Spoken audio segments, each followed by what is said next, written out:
He was 29 years old. He wore cargo shorts to billion-dollar meetings. He played video games during investor calls. And in 3 years, he built one of the largest cryptocurrency exchanges in the world. Sam Bankman-Fried didn't look like a thief. He looked like a grad student who had accidentally stumbled into power. That was the point. Sam Bankman-Fried was born in 1992 on the campus of Stanford University. His parents were both law professors. He grew up surrounded by ideas, ethics, philosophy, the mechanics of justice. He graduated from MIT with a degree in physics. And somewhere in the reading, in the books and the lectures and the late-night debates, he discovered a philosophy called Effective Altruism. The idea was simple.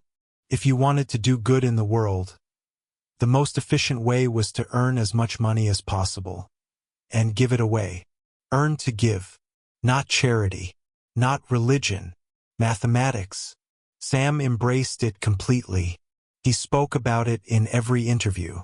He published essays. He told anyone who would listen that he intended to donate every dollar he made. He drove a cheap car. He lived with roommates. He dressed like a man who had never learned what a tailor was. And people believed him, because the alternative, that it was all a performance, was too uncomfortable to consider. In 2017, Sam founded Alameda Research, a crypto trading firm. In 2019, he founded FTX, a cryptocurrency exchange built, he said, for professional traders who deserved better tools than what existed. He was right that the tools were bad. He was not right about what he intended to build. FTX grew with a speed that made traditional investors dizzy. By 2021, the company was valued at $25 billion. By 2022, $32 billion. Celebrities lined up to endorse it.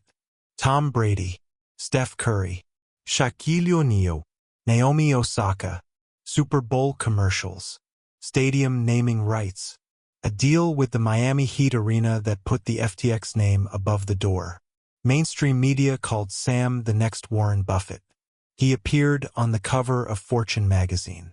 He testified before the United States Congress, the young visionary explaining the future of finance to senators who barely understood email. And he donated hundreds of millions of dollars to political campaigns, to pandemic preparedness, to animal welfare, to the causes that effective altruism had identified as the most mathematically important. The altruist was performing. Behind the FTX offices in the Bahamas, in a luxury penthouse Sam shared with 9 colleagues in an arrangement the press would later describe with considerable confusion. The real story was being written. Alameda Research, Sam's trading firm. It was supposed to be a separate company, independent from FTX, operating with its own capital, following its own risk models. It was not. Alameda had been losing money for years. Bad trades, bad timing, the kind of losses that would have ended a smaller firm quietly. But Alameda was not small. And the losses were not quiet. They were simply moved. When Alameda needed capital, it reached into FTX's customer accounts. The deposits that 8 million users had trusted the platform to hold, the savings, the investments, the retirement funds of ordinary people who had believed in the future of crypto, were withdrawn. Quietly, without permission, without disclosure, and used to cover Alameda's debts. Sam's inner circle knew. Caroline Ellison, Alameda's CEO and Sam's on and off partner, knew. Gary Wang, FTX's co-founder, knew. Nishad Singh, the head of engineering, knew. They built a hidden backdoor into FTX's accounting systems that allowed Alameda to borrow customer funds without triggering any alarms. $8 billion. Gone. On November 2, 2022, a financial publication called CoinDesk published a single article. It revealed that Alameda Research's balance sheet was built almost entirely on FTX's own cryptocurrency token, a coin that FTX itself had created, not real assets, not diversified holdings, a token that FTX controlled. In other words, The whole structure was circular. It was worth exactly as much as people believed it was worth. And now, people had started to ask questions. Changpeng Zhao, the CEO of Binance, FTX's largest competitor, read the article. And then, on Twitter, he announced that Binance would be selling all of its FTX tokens. The bank run began within hours. $6 billion in withdrawal requests arrived at FTX in 72 hours. The platform froze. The money wasn't there. It had never been there.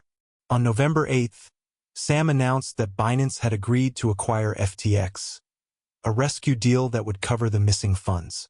Within 24 hours, Binance withdrew. They had looked at the books. They had walked away. On November 11, 2022, FTX filed for bankruptcy. Sam Bankman-Fried resigned as CEO. And in a single weekend, $32 billion in value evaporated. 8 million customers discovered that their funds were gone. Employees who had believed in the mission, who had moved to the Bahamas, who had turned down other offers, who had poured their careers into a company they thought was changing the world, learned the truth at the same moment as everyone else. There was no mission. There had never been a mission. There was only a story about a mission told very convincingly by a man in cargo shorts who had learned very early that the most powerful lie is the one people want to believe. Sam fled to his penthouse. He posted on Twitter long, rambling threads. He said he hadn't known. He said it was a mistake. He said he was sorry. No one was convinced. On December 12, 2022, he was arrested at his residence in the Bahamas. He was extradited to the United States. His former colleagues, Caroline Ellison, Gary Wang, Nishad Singh, had already cooperated with prosecutors. Caroline Ellison sat on the witness stand and described, in precise and devastating detail, how Sam had directed the misuse of customer funds, how he had known, how he had chosen, how the philosophy of effective altruism had been used as a costume, a way to attract trust, to signal virtue, to position himself above scrutiny. She said he had told her not to worry about the risk. He said if everything went wrong, they would figure it out. $8 billion in stolen customer funds. That was the plan.